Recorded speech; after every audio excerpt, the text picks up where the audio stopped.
Hi, my name is Shaquille Jefferson, and this is What's Happening SBC, and I'm your host, and I'm joined today by We the People, Caitlyn Douglas, and Alyssa Fife. How are y'all doing today? Good. It's good. Y'all look good. Y'all look good. Y'all look good.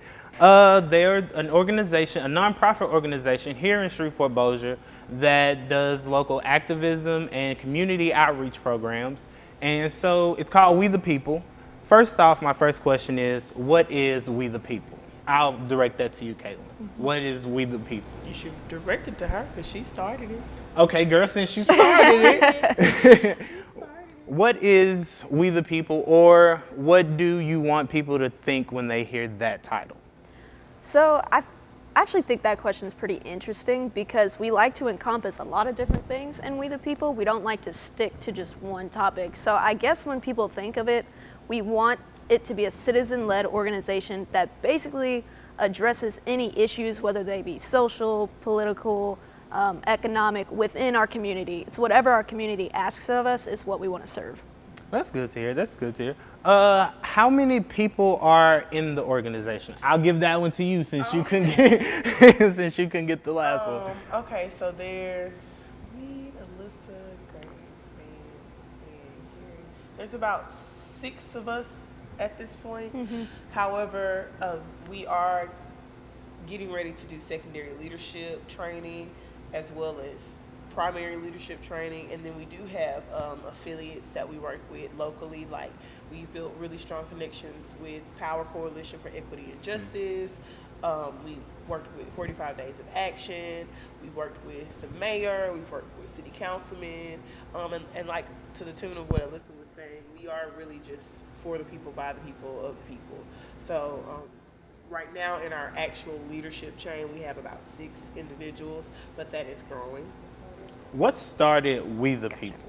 So it actually started, I was at my former place of employment, and a friend of mine who's also a server, he came up to me and asked if, he told me that there was protests going down, and it was either New Orleans or Baton Rouge.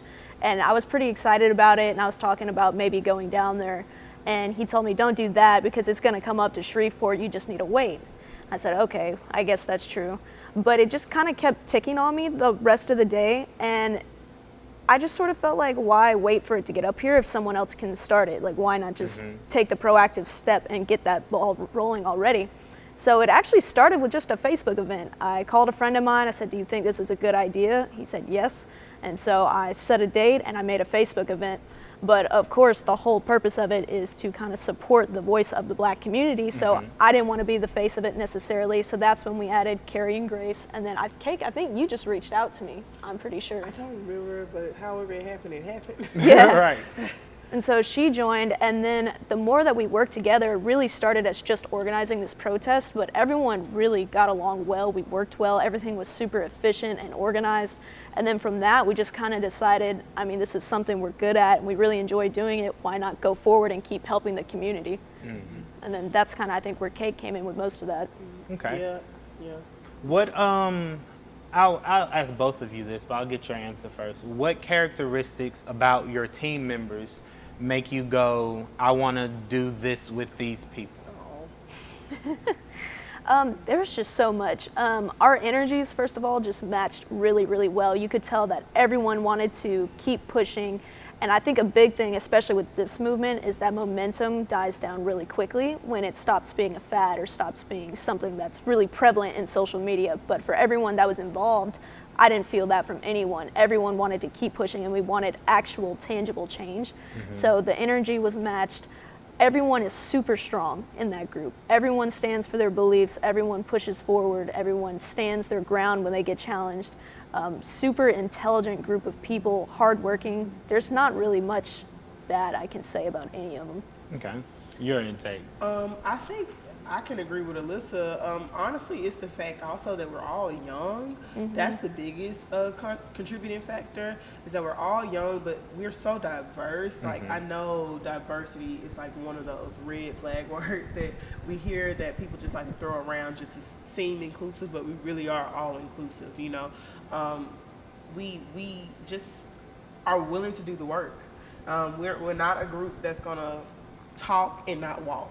And I appreciate that, Also, everybody is very well versed in different areas. Like myself, I'm good with community organizing because that's what I was doing anyway. But also at artistry, a lot of us are artists, but I was doing like festival organizing, so I already had that skill. Grace, for instance, is an educator, right? So she has that skill. Van is involved in engineering and tech, so he has that skill. And then you have a lot of other people who add other attributes that you really need when you're doing grassroots and grass tops organizing. And so it honestly just fell together so well. And then again, we have people like Tyree, who was helping us organize the protest, who isn't a part of leadership, but contributes so much as well. And I think that's a good thing, is that we're open to accepting help when we need it. So. And to backpack off what you said, when I went to one of the marches, what shocked me most was that it was so many young people and so many different young people that was there and coming together for this one thing.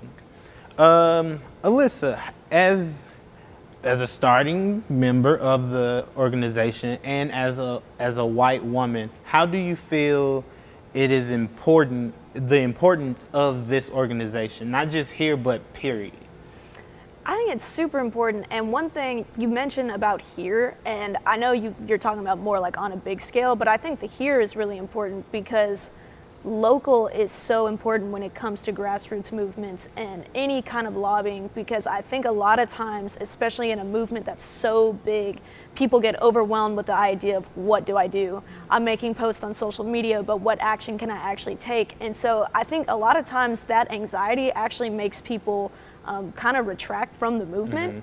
But if you have these local organizations that can provide an outlet for people of this is what you need to do, here's some steps you can take in your city, that's super important. And I don't think people also realize if you can make change in your city and then you want to lobby, you can bring those statistics and that data and your city as a representation to higher powers and show them, okay, well, it worked in our city, so here, take a look at what we did. I'll let you. I want to hear your answer on that as well. The importance of, well, not as a white woman, but but the importance of this organization. I think this organization is important, particularly locally, because Louisiana is, I can say, at least 30 years behind the country. I won't say the world, because there are places in the world that are behind us, but Louisiana is failing in so many different areas. And unfortunately, people have this thing here where they don't want to acknowledge the bad things. They just want to highlight the few good things, but the few good things only are representative of a few people, and that's a problem. And so I think the fact that We the People is made up of different people of different socioeconomic backgrounds, religious backgrounds, political beliefs, you know what I mean, spiritual.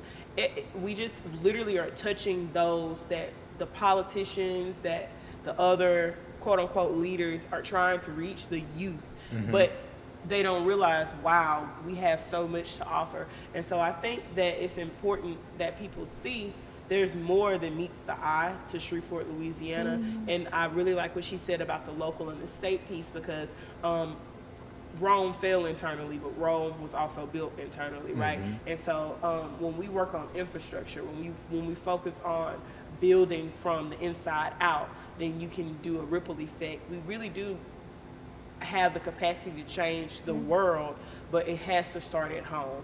And so I think it's very important that people are standing up and locking arms and becoming allies and learning how to be good allies.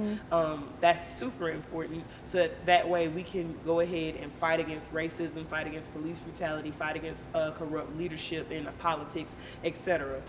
So basically just this one, in a nutshell, from what I took from what both of you said, is this organization is here to represent the people who are usually not represented, and those who are represented, as well. And we're for all the people.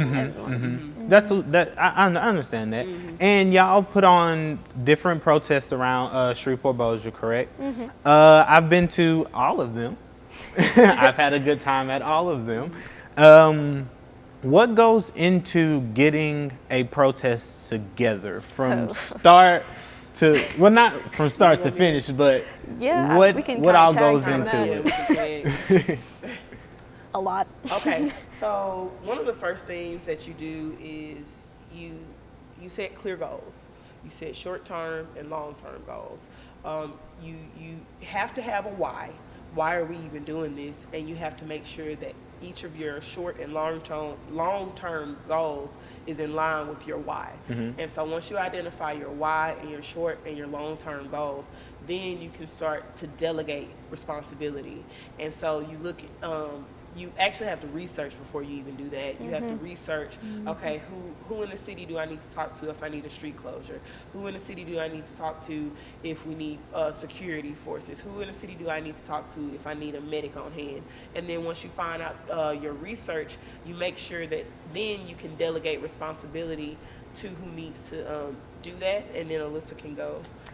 Yeah, I think that's a good like structure of how it goes, but there's just a lot of specifics that I think people don't really realize go into it. Yes. The first one we planned, which I think was the largest one we did, was it took 2 weeks, I think is how long we had, or it might have been a week. It was probably a week. I think it was a week. It was a lot of work, but you have to contact, we personally, for our organization, we try to work with the city. So we had to, call the chief police, all of those public figures, we needed to call them, see what they could assist us with, what they couldn't, what the rules were. We had to look into like policies of the city as far as like what property can we be on, what parts of this are federal property that we need to just stay away from, things like that. Keynote speakers, we had to have speeches, so that went through an editing process the whole time. There was always like things had to be run by our group to make sure it was okay to present, okay to bring forward to the public. But to me, the why was probably the most important thing, because there are so many protests that just happen to happen. And while I actually do think there still is a place for those things, because we need spaces to air our grievances, if we don't have a why to go forward with it, then it's pretty much going to fall into non-existence after that. So that to me was the most important thing we did. And it's really important to control the narrative, because there are people from the other side or people who have opposing views from yourself, and if you don't control your narrative, it can really look badly and reflect very badly on not just yourself but the organization. And so another part of it is monitoring social media presence, monitoring outside of behavior, you know what I mean? And these are things that we didn't think about when we first started, because we were just a group of young people who wanted to organize at this one protest, and because people were like, hey, y'all need to keep doing stuff. We got this issue, we got that issue. We saw a need and we feel the need. And so you have to consider so many different things. So it's really hard, really mentally constraining work, and really tedious if you allow it to be. Yeah. Okay. I would like to rewind and ask a question. You said like you have to, with y'all like to work with the city. We the people likes to work with the city. I want to say y'all name. I want to get that right. I don't want to call y'all.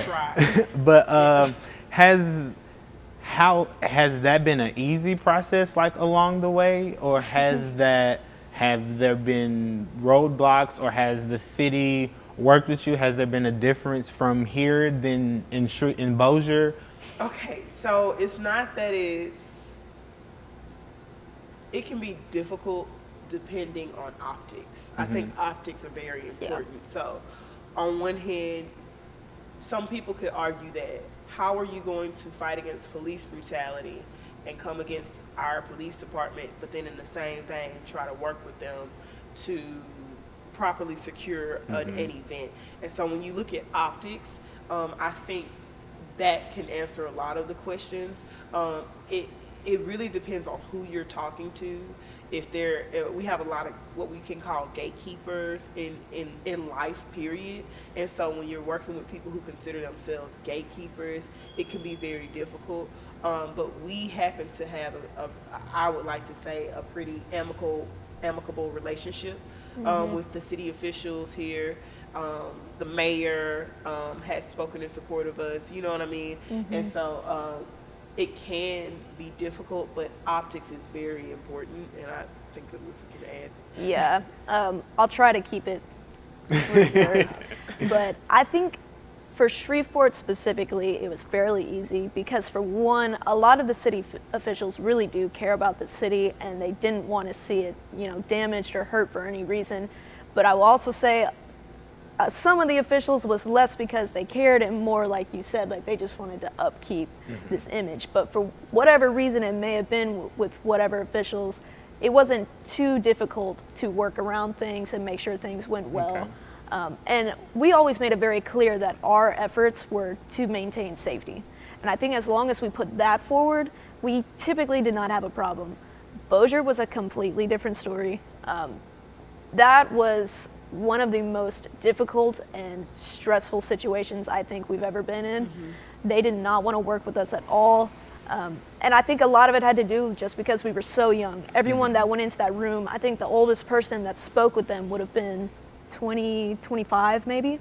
And so a lot of them felt like they could give us a runaround or give us a non-succinct answer and that we wouldn't pursue it further, but we always did. And I think that was primarily Tyree and maybe, was it Keaton or Torma? Keaton or Torma. But we always were pushing for answers and they just kept giving us more questions. Okay. So that was extremely difficult. We ended up not having any support from Bossier, with the exception, I think the mayor was fairly helpful and he wanted to support us, but there's not much he could do in terms of overriding what the police chief said. So that was a completely different story from Shreveport. And then it reflected very clearly on the day of the march because I know. because the day of the march, I can say that the anticipated number of people was definitely affected post dealing with the Bossier offices, the department, the police department, and it was honestly very disheartening to see that there were more police almost at the event than there were even people marching. So that should reflect that for every person that was protesting, there was about one officer. So it just, again, it's all optics. It depends on what people believe in. It depends on how big of a threat you pose to somebody's beliefs. And at the end of the day, that's what you're fighting against. So it comes with the territory. And that leads to my next question. I've been to all the protests that you guys have put out, and all of them have been peaceful. All of them have been okay. And well, I guess because when people hear the word protest or all like that, it makes a bad image in their head. And so what makes your protests different and what makes them stay non-violent? The people at the its intent. Again, first of all, we have the right as a people to protest, to peacefully assemble against government when we feel like they're not fulfilling their duties. And so if people knew their rights more, they wouldn't be as threatened as they are. We have businesses that I personally had long-standing relationships with boarding up their windows. And so what type of message does that send, and I go back to optics because optics plays into controlling the narrative. And so when you have people who are there in peace, who really are just there because they know what their biggest why is, it can seriously affect you. So I think to answer your question, what sets us apart is the fact that the people involved, from the organizers to the leadership on the city level helping us to the actual protest attendees, are there for the same mission, and it's just to get rid of this system that keeps oppressing Black people. Okay. And from the first march that you guys put out, at the end of the march, when everyone was together, everybody raised their fist and took a moment of silence just for all the victims and everything. For me, that felt amazing, hearing everybody, being with everybody and around that type of just love and like positive energy. It felt good for me, but I want to get you guys' input because y'all look at it from a different perspective because y'all are here and you're putting this on. So it's like a baby in a sense. So how did you feel at that moment at the end of the first rally that you guys stood together as one? Oh, it was incredible. I think if I could choose one word, it would probably be powerful. I remember Van Lee, he's also part of We the People. he ran up to me afterwards and he hugged me and he said, "Oh my God, dude, we did it." And he just started crying. And it was just an incredible experience because it gives you hope, because being someone who works in activism and is like trying to move forward and be progressive, you realize just how much work there is to be done. And a lot of times it does get overwhelming thinking about how am I ever gonna move forward? How are we gonna get to the next step if there's always one more thing to do?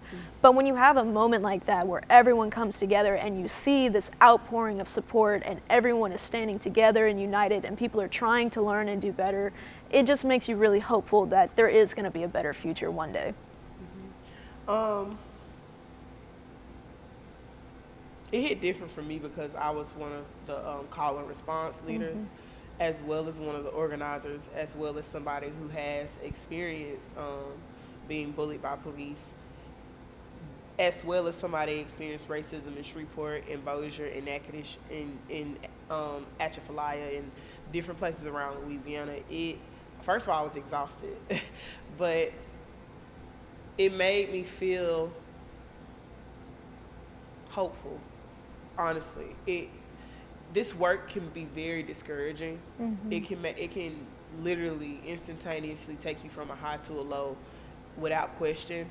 And so to see everybody there with their fists up, you know, because I was the one, I said, you know, I wanted we didn't plan that, you know, that was just me being in the moment. And so we got the Black Lives Matter mural right here. We got all these photographers, and I just said, you know, I want all of us to just put a fist up. You know, it was just, for me, it felt good to see that there were people who recognized what was going on and that I wasn't going crazy just thinking I'm, you know, because sometimes the ops, as we like to call them, will try to convince you that you're crazy or that you're just radical or you're too aggressive. But to see all of these people who are in solidarity, it let me know there is hope. There is hope. If we can get, and by the way, we got like 2,000 something people out there. It was not 800 something. It was at least 2,000 something people. That was the biggest march, I think, in the last, I think like, Shreveport decade. history, to be honest. Yeah, I think so, maybe. And so it was powerful. It was powerful. We really made history, and it was a powerful and astonishing moment for me. You guys are very community oriented, such as the things you did last Saturday with the relief from the hurricane here in Louisiana. What other things do you guys do with the community and with all that? And is anybody able to volunteer with your organization? And how can we get in contact with you guys to volunteer? Okay, so honestly, see a need, feel a need. If you guys have ever seen Robots, the movie, Mr. Big Well says, see a need, feel a need. So honestly, we're just going where we're led. And we're taking note from the people. That's something we really pride ourselves on, is listening to the needs of the people, even when they don't align with our personal perspectives. And so anybody who wants to get involved, they can contact us through the We the People Facebook page. You can type in @WeThePeopleSBC, like Shreveport Bossier Community. Also, we're We the People SBC on Instagram. You can DM us on either platform, and we also have WeThePeopleSBC@gmail.com. If you have my info, you can reach out to me, Caitlyn Douglas. I'm technically the director of communications, so I can streamline that information. You know, just if you guys want to whistle blow, if you guys want to say, hey, we need help here, if you guys think that we should be doing more of anything, you know, it doesn't matter what it is. We're here to work for the people. Well, thank you guys for tuning in today. Again, I'm Shaquille Jefferson, your host, and this is We the People, Caitlyn Douglas and Alyssa Fife.